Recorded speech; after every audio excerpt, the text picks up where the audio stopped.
Hello and welcome. This is the Virginia Assembly Education Moments. My name is Lorrayne Ham. I am the speaker here on Virginia, and our moderator today is Bradley Odell. He is our coordinator and our, what is that title? Your other title, Bradley? Oversight chair, Oversight Committee Chair. Sorry, we hold many co-chair. hats here. Co-chair. So today I am your speaker for this topic, and it is, you want to go ahead and say the topic, Bradley? Yep, we're going to be discussing the purpose of government in the lives of free and sovereign men and women today. So this is an important topic because we all imagine that government is our oversight. They are the top down. And our government operates the other direction. It's the people. We all know that statement of a government of, for, and by the people. And our government is definitely runs that way. So today it's all about what is the purpose of government. Take it away, Lorrayne. You want to ask me the first question? Oh, sorry. What is the purpose of government in the lives of free and sovereign men and women? So government it's a structure. We live in an environment. If every single one of us was self-governing, and we have a video on that if you haven't watched it yet. Self-governance means we're responsible. We take our own actions and we consider how they affect others. My rights end where yours begin. I can't step over your boundaries. So that's self-governance. But governance on the larger scale, the governance of the people as a whole. If we were to live out in the middle of the, woods, we didn't depend on anyone else outside of us and our family, it would be fine for us to not have government. We would manage ourselves. We wouldn't need anything outside that. But the closer you get to living with other people, then we've got those other people's desires, wants, and needs to consider. So government provides us a structure by which we can find remedy. Let's say your neighbor's tree falls on your house. You've tried to communicate with him. He's not willing to do anything about it. Well, then what do? Well, that's where government steps in. Government provides you the avenue to find remedy. So we have our lawful courts that would help you to find remedy. In other words, get your roof fixed and repair your fence and teach your neighbor how to be a good neighbor. Right. Really, he would, and that how that's done is we're not going to go slap his hand. We're going to just show him what it is to live in community. Yeah. Now, government's job isn't to overshadow you. It's to protect your rights, your property, and your freedom. Your rights, your property, and your freedom. That's the purpose of government, ultimately, for free men and women. So government is really just a scaffolding by which we live and interact with one another in a civil, decent, and honorable way. Yep. Be kind. Exactly. Very simple. What is the structure of the lawful American government? So our structure is pretty simple. We have, it starts at the people. It always starts at the people. The people gather together and they decide. and it starts at the county level and it moves up to the state. So we, the people in our county, we decide, we want to do something. Our governance structure at the county level looks a little different than it does at the state level because we're local. We're dealing with the soil jurisdiction. And you learned about jurisdictions in our jurisdiction video. So the soil jurisdiction is the very first level of governance. It's where we, the people, live. And so it deals with things that have to do with our everyday life, what is happening there. And then we gather together in our general assembly at the county level. Whoever wants to join, whoever wants to participate can vote on any of the issues at hand. We don't have representatives. We don't have a city or county council. We have the people. Yes, we do have chairs that just moderate the meeting, so it's a civil meeting, so people are kind and honorable to one another, but it's not a hierarchy. Right. We are so programmed to hierarchical government. There's, a city manager or mayor that he gets to decide. And then there's a city council and, maybe the people get to have a say. That isn't how our government works. And that was never how it was intended to work. Our founding fathers were very clear about that. They had existed under hierarchical government and they didn't want to do that.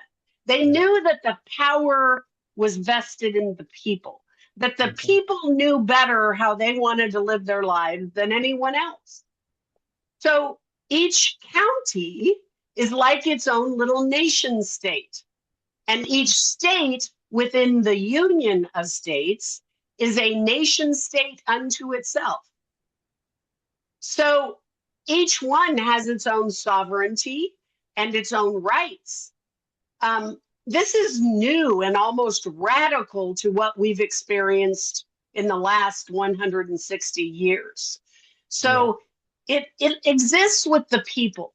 So the people have to be well informed. In other words, you can't just go, I'm going to attend this meeting and I'm going to vote willy-nilly. We've gotten in the position that we've gotten in now because people didn't inform themselves. They didn't keep themselves up on what was happening. We just let, somebody else will take care of it. Right. Guess what?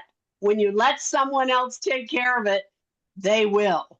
So getting involved and getting informed and then voting responsibly is what government really should look like. Now, I don't like shoulds, but it really is how we have the power. Right. We get involved. We know what's going on. That's the structure. It starts with the people and it moves upward. Well, and that's just like they've pushed everybody down and you've got your Congress and whatnot now, and they're making all the decisions for us instead of being, like you said, as people stopped being informed, weren't listening, weren't paying attention. And it was forced that way, I think, a lot, through the political government that they've got right now. I think they wanted it that way. So they keep us ignorant so we don't, they're not actually working for us. No. They're working for their lobbyists and whoever is paying them the most money. Exactly. It's never about us. No. So when we become informed, when we actually take back our government fully at the state, the county, the state, and the federal level. Yep. And then we will actually see a government, and we'll do another video that talks about how that's going to look later.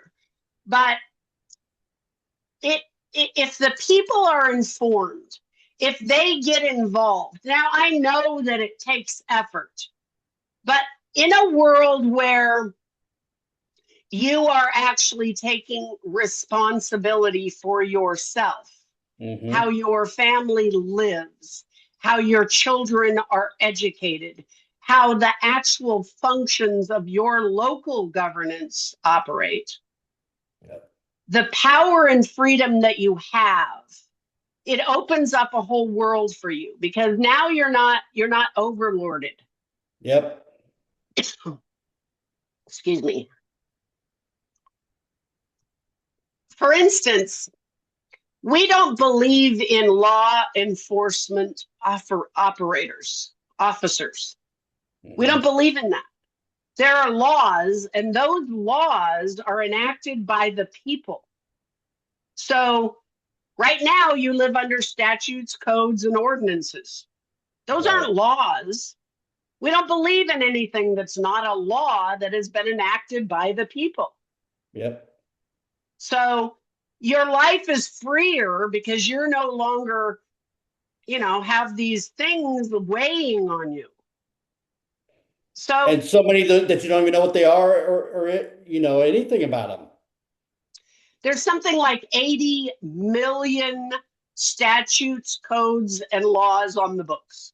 Yeah, that's crazy. And you're told that your ignorance of the law is no excuse. Right. Right? I don't know about you, but I can't keep up with 80 million. No. As an ASN, however, none of those apply. As an American state national, you are not governed by their statutes, codes, and ordinances. So you are, however, governed by your own idea of what is right and wrong. It starts with the individual. Yep. And it starts with raising our children, knowing, how to act around other people. Right. And how to be kind and respectful and honorable. And, it really is just about, it's not really the do unto others as you would have them do unto you, although the golden rule is always good. Right. I don't know. There are aspects of that I won't go into now, but there are aspects of the golden rule that I don't know that I'd really want a sadist to do unto me what he would want me to do under him, but right. it's sort of another subject. But the basic principle still applies. Be kind, be honorable, be decent, treat others with respect. Yep. They talk about you have to earn respect. Well, you can assume that they're respectful until they show you otherwise. Yep. You want them to assume that you're respectful until you show them otherwise. Yep. So it's really just about, if I were out wandering around, would I rather meet people that are smiling and kind? Or would I rather meet somebody who was belligerent and angry? Yep. Try to be the kind of person you would like to be around. Right. Exactly. Exactly. So governance always starts with the people. It starts with us being self-governing. Then it starts with us being involved in our local General Assembly, participating on committees that have to do with various and different functions of governance. We have courts. We have General Assembly that deals with it is the overarching assembly. We have militia and peacekeeping. If somebody has a fire, our peacekeepers would go out and help them deal with that, and help the community would gather together and help rebuild, their lives, really. So the assemblies and the governance of common law really is about people working with people. Yep. Yep. Very much so. All right. Thank you for that. How does this work within the individual nation states, Lorrayne? So I'll get into this in another video because it's a bigger topic, but we'll touch on it now. So the nation state is, so again, we start at the county level and then we work up to the state level. We enact representatives to go to the state. They don't sit like the current delegates on the state. They go, they do business, and they come home. They're Yep. people that actually live within their communities. So they're observed and they're watched and they're interacted with by their people. And the people are the ones that vote them to go represent them. That's why we are a representational republic, because we have people that represent a group of people at the state level. Yep. So they go and they carry with them the desires, the wishes, the hopes, the in the what's the other word that I want? Oh, it doesn't matter. They carry with them all the information that the people in their community want and need to make their lives better. Yeah. So that happens at the state level. The state level has an international business assembly, and that international business assembly deals with the federation, with the other states. Let's say our people need a bridge from Virginia to North Carolina. We have to contact North Carolina and get their people to agree to letting us build a bridge. And then we might ask them to pay for half of that bridge because it's going to help their people too. So the government at the state level, at the nation state level, remember, we are each individual nation states, that operates, it's still the people or representatives of the people gathering together to enact laws and structures that benefit, protect, and provide for the people. It's always about the people, their assets, and their freedom at every level of government. So what is government's purpose in our lives? It's to provide structure, freedom, and peace. Yeah. Very good. Very good. That was awesome, Lorrayne. I'm looking forward to expounding on these topics as well. I think people will get a lot of good information out of these. Thank you. So if you have any questions, you can find our information at the virginiaassembly.land, the virginiaassembly.land. The public square page at the bottom has emails for all the people on Virginia that are holding public positions, and feel free to email us. We want to hear from you, and we are here for you. That's the purpose of government. Amen. Until next time, thank you very much.